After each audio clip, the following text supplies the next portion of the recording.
Well, good morning, everybody. Dear friends, good morning, good morning. Actually, it's not morning, it's 12 noon Central Time. It still seems kind of like morning here in the Central Time Zone. So we'll just give it a minute or two, give folks time to log in with us.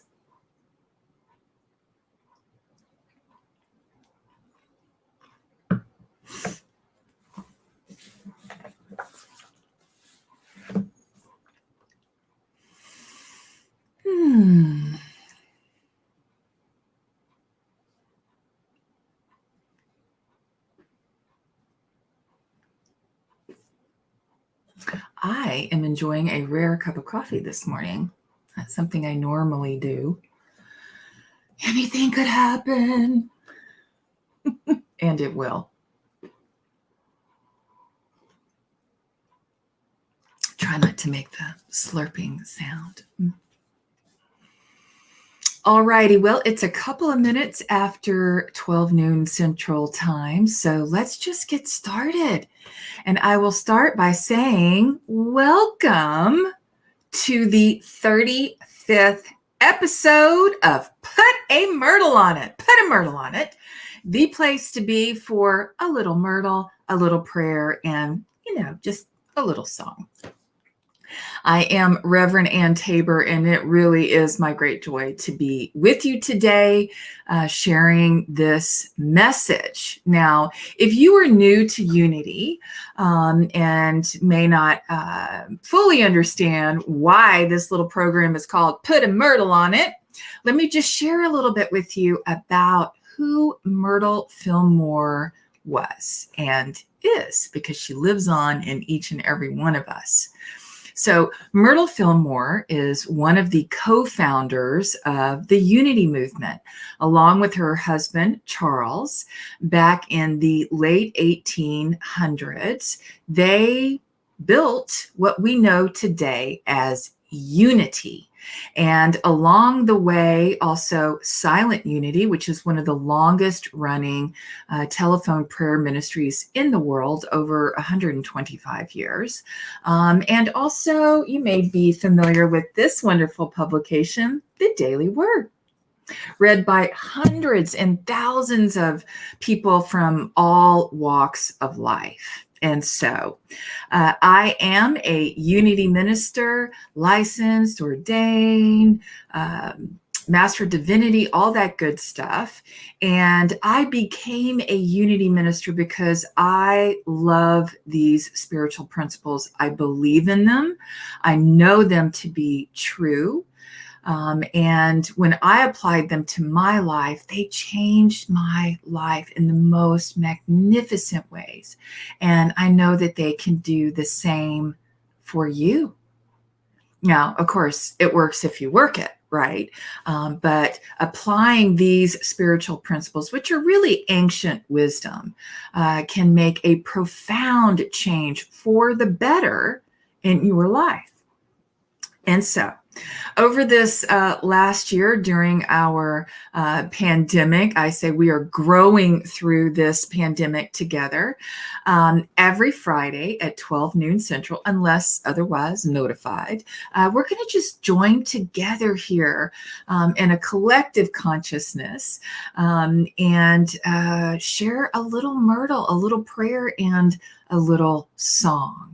Now, I do want to advise you, again, if you're new to Unity or new to New Thought, very different from New Age, However, I do say, we're in New Thought, so you want to have one, right?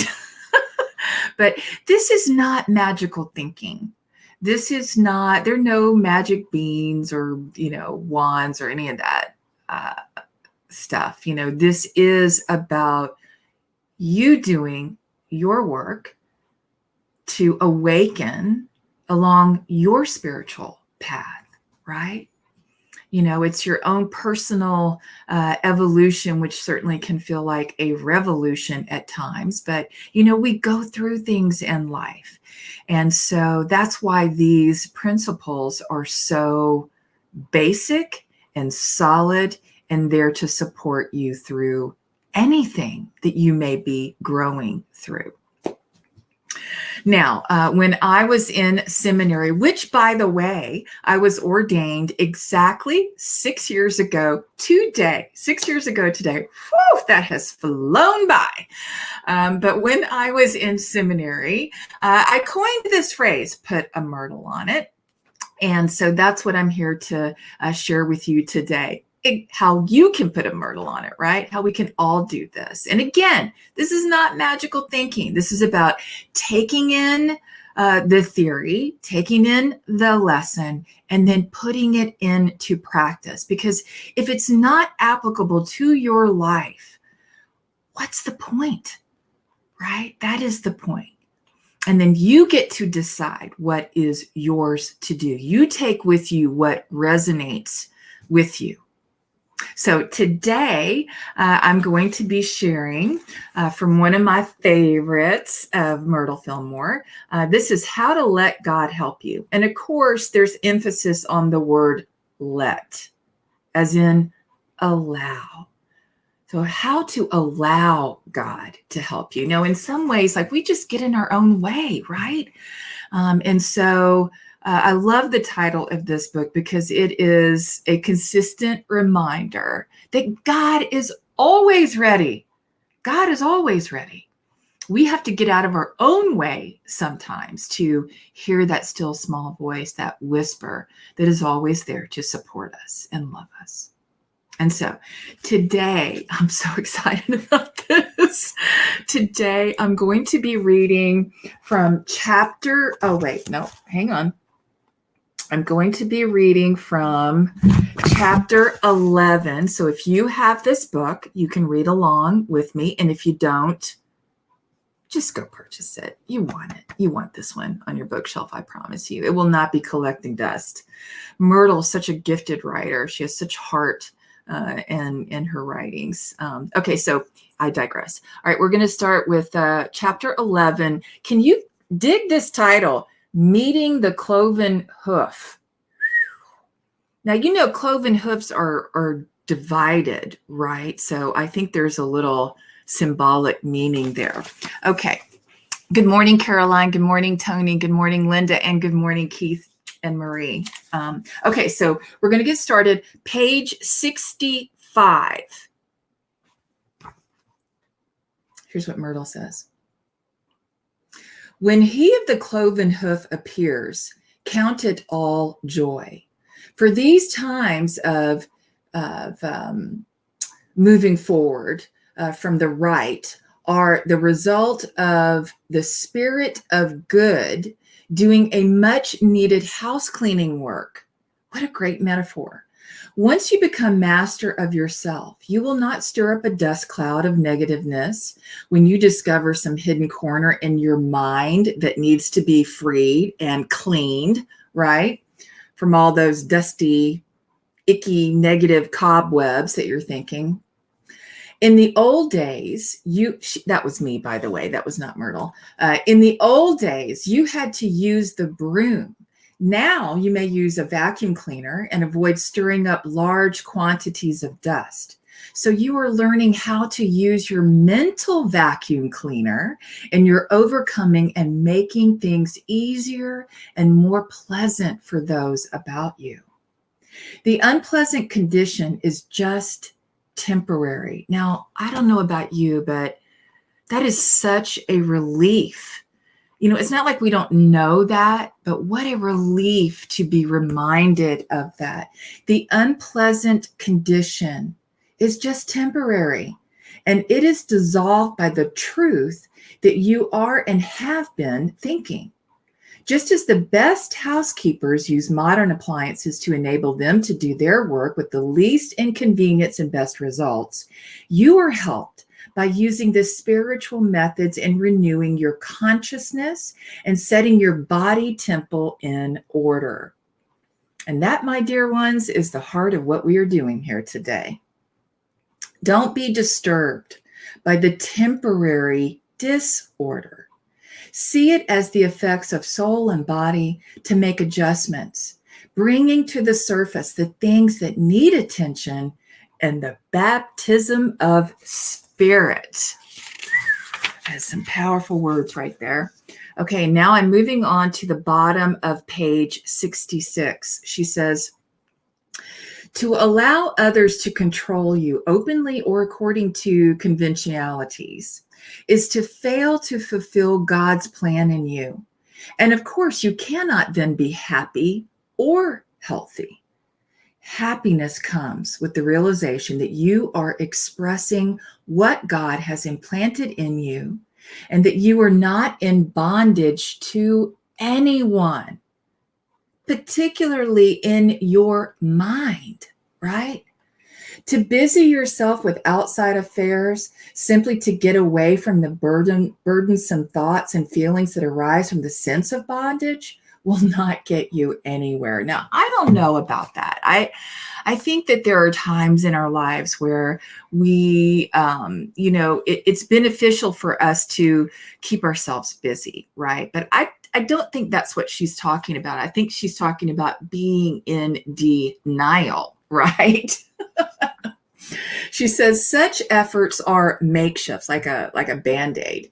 Make up your mind and heart to put your spirit and soul into inside interests, turn within, and get real satisfaction out of life. The state we call heaven is awaiting those who are ready for it. The peace and harmony and order that come from living in tune with infinite good. Now, I want to read that sentence again. The state we call heaven. Remember, the master teacher said, the kingdom of heaven is where? It is at hand. It is within. It is a state of consciousness. So is hell, by the way. The state we call heaven is awaiting those who are ready for it.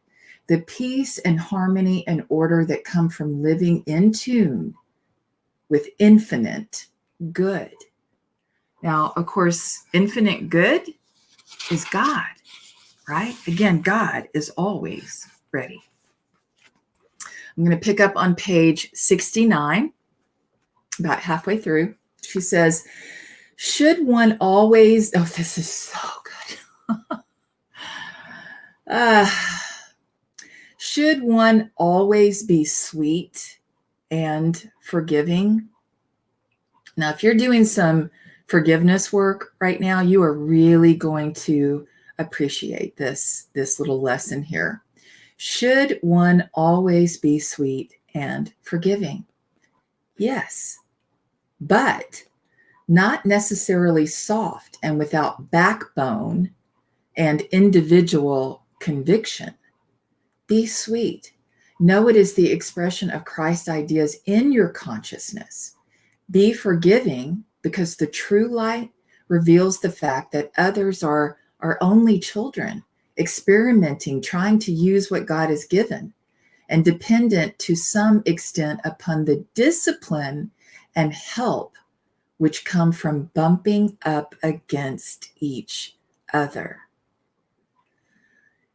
And so, I think the core at this principle of forgiveness is to remember, that we are all growing in this practice, but we have to let God help us, right? We have to allow that space for forgiveness. One of the things that I always think of when I'm focusing on forgiveness work is something that our Buddhist friends offer us, which is unforgiveness is like drinking poison and expecting the other person to die. Unforgiveness is like holding a hot coal in one hand and somehow, thinking that, the other hand is the one that's going to be burned, right?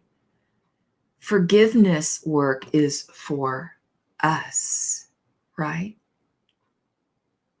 In fact, I think it is one of the most profound ways that we allow God in us as us to move forward through some of the most challenging and difficult obstacles in life, right? Which are there for us to work through. You know, there's no divine idea that says that, we are here to have, everything just be, perfect, right?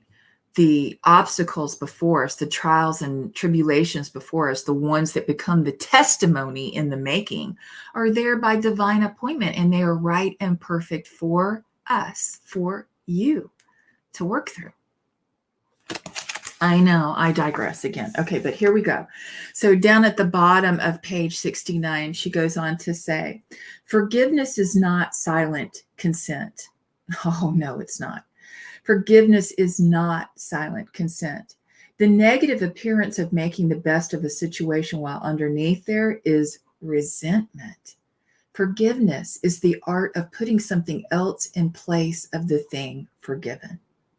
You put the positive realization of the truth of being in place of the appearance of negation and adversity, which your senses and your intellectual training report. It does not matter that there is no immediate transformation, right? You have made use of your God power to erase the appearance and to establish truth. Such an attitude invites only the best from other souls.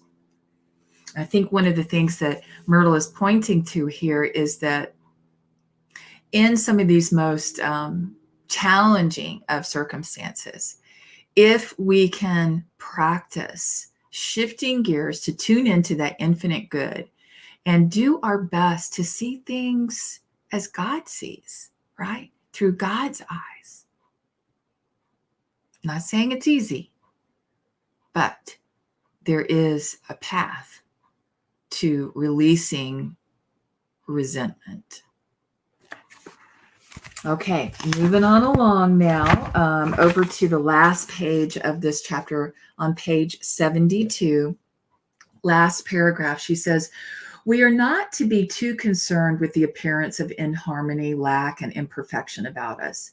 These things are not real, and they will pass away quickly as truth, capital T truth, takes hold in the consciousness. Remember, she started by saying these things are temporary. We are to remember that the light shines in the darkness, and that in the very midst of the darkness, man's mind opens to the light, and for him there is no more darkness. And so that's the lesson from Mother Myrtle today. These are the seeds of wisdom, seeds of truth. And I know that there's something right and perfect in this for you today, because you are here by divine appointment. So we've had a little Myrtle. Now let's have a little prayer. So I invite you. Good morning, Stacy and Diane. Good morning. Good morning. So now I invite you, we're going to turn within for our time of prayer and meditation, but more importantly, this is your time. And so I want you to continue to give yourself permission to just be right here in this space right now and know that this is for you. This is for you. And so I invite you to turn within. And as we go through this guided meditation, yes, I am guiding you, but I encourage you to hear me from the perspective of I am. And the reason I do that is because I want you to be in your own awareness, silently or aloud, if you'd like, depending on where you are right now, to take this in from the perspective of I am. Make sense? Okay, so close your outer eyes and open your inner eye, that beautiful window to your soul. Take a couple of very, very easy breaths.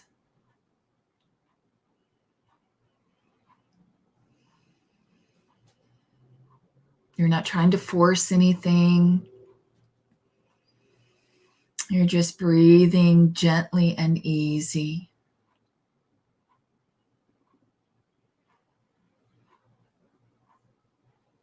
And so in this moment, I become aware that I'm not breathing in the past. I'm not breathing in the future. I am simply breathing right here, right now. And I am breathing life into this time of prayer and meditation.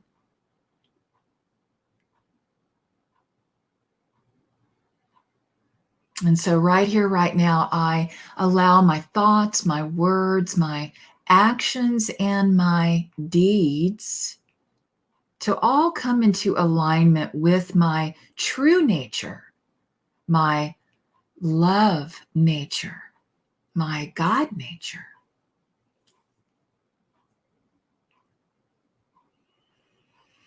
And so as I begin to scan my body temple,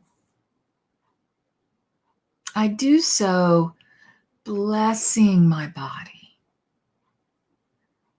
And so I simply say, I love my body temple, and I know that my body loves me.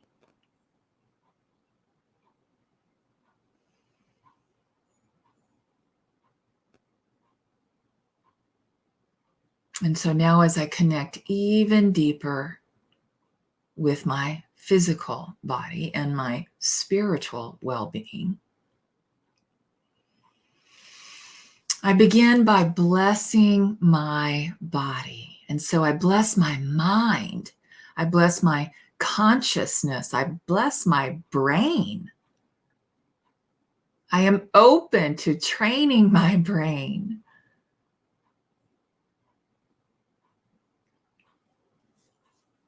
I bless my skin. I bless my bones.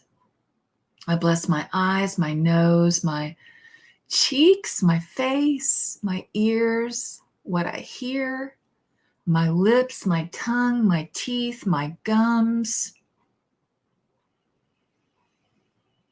I choose to speak words of life, life-affirming words.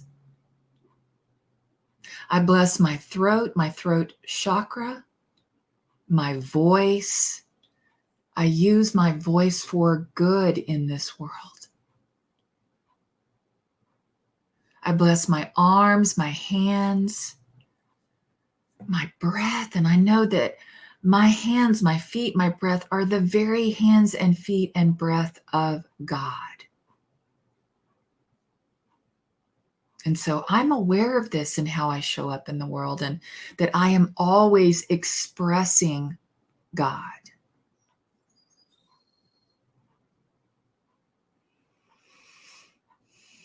I bless my heart chakra, this beautiful, magnificent organ, and all the ways in which it works, the miraculous ways in which my heart functions.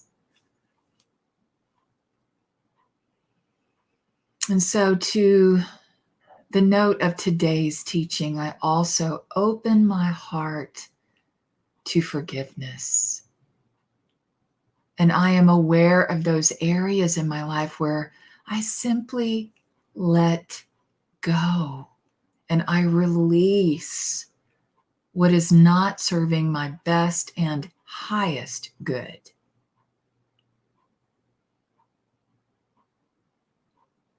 I bless my lungs and my ribs,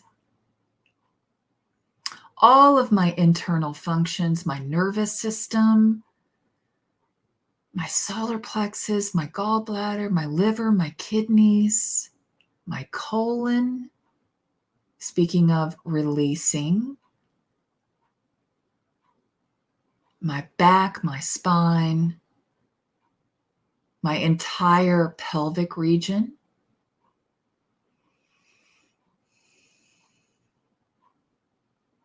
my thighs, my knees, grateful for my knees,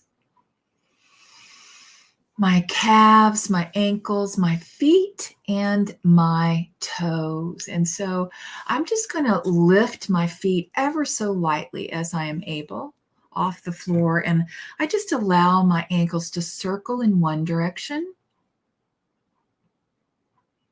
And now I circle them in the opposite direction.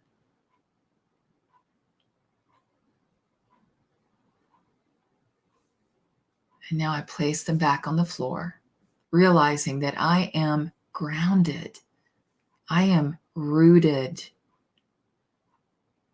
I am safe. I am secure. I am solid.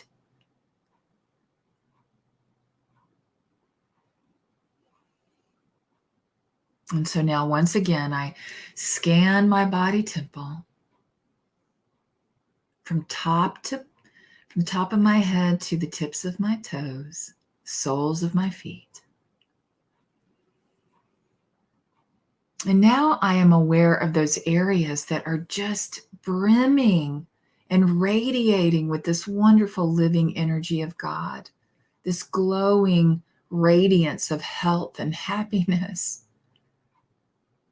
And I'm so grateful.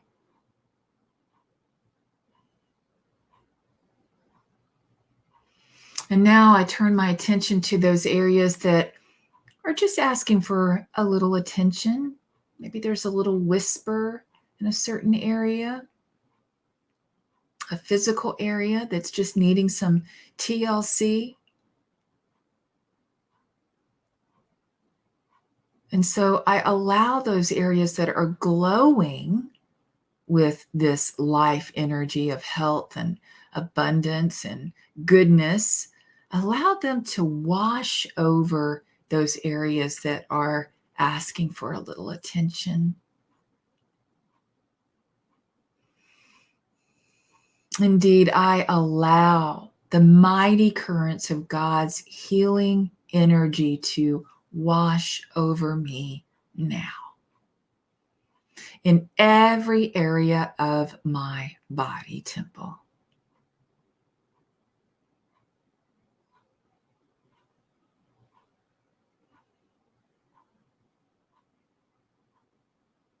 And as I continue to tune into infinite good, God, I also allow any messages to come forth. Could be about diet and nutrition. It could be about rest. It could be about play. It could be about a certain relationship. It could be about career. And so I just allow that message space to be heard.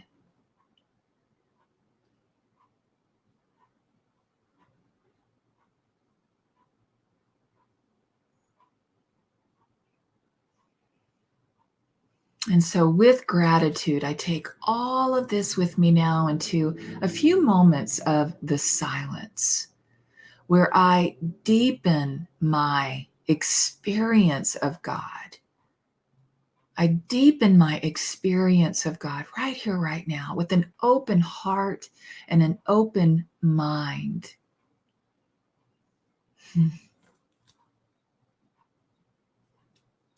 In the silence, where all wisdom is made known.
And so, how wonderful it is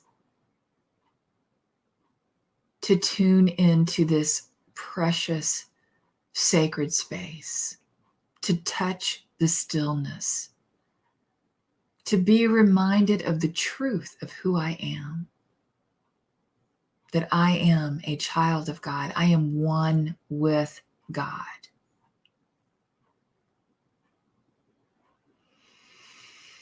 To be reminded that love is the great miracle cure, that love brings together and harmonizes everyone.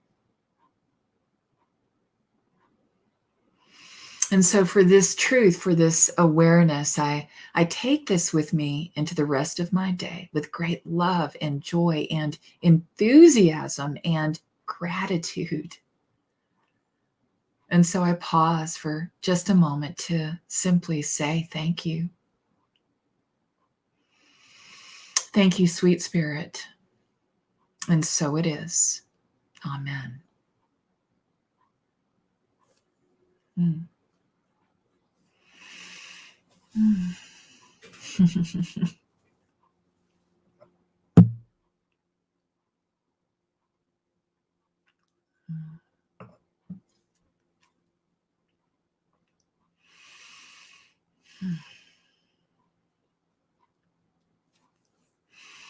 Be gentle with yourself as you bring your attention back to your surroundings. We've had a little Myrtle, we've had a little prayer, and now it's time for a little song. Okay, this is the easiest song. The words are, from the top of my head to the tips of my toes, I am healthy and whole in mind, body, and soul. And so we're going to sing this 3 times. So please join me. From the top of my head to the tips of my toes, I'm healthy and whole in mind, body, and soul. From the top of my head to the tips of my toes, I'm healthy and whole in mind, body, and soul. From the top of my head to the tips of my toes, I'm healthy and whole in mind, body, and soul. From the top of my head to the tips of my toes, I'm healthy and whole in mind, body, and soul. From the top of my head to the tips of my toes, I'm healthy and whole in mind, body, and soul. From the top of my head to the tips of my toes, I'm healthy and whole in mind, body, and soul. Mind, body, and soul. Mind, body, and soul.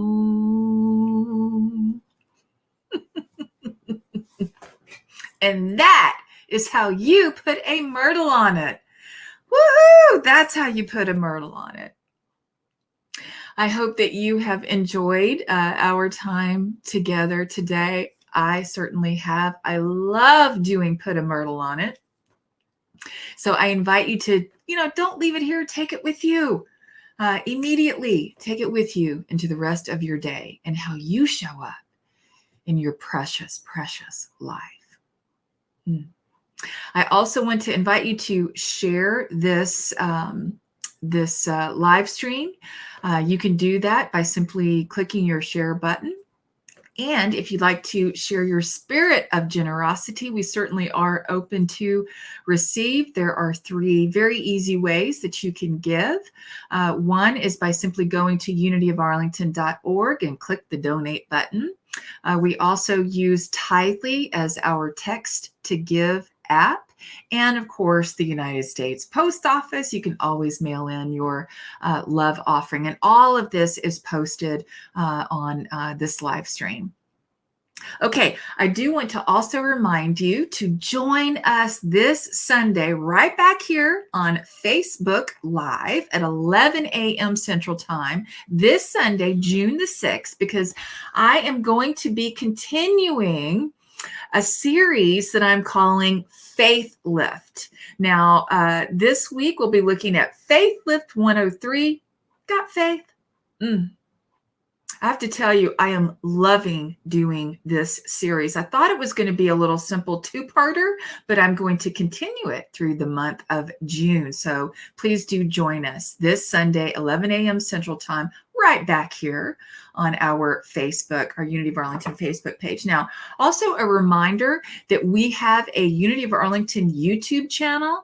So you will find talks there. You'll find some music from Mike Garvey there, as well as these Put a Myrtle on It. So if you haven't already, please go explore the content on our YouTube channel and make sure to click that subscribe button while you are there.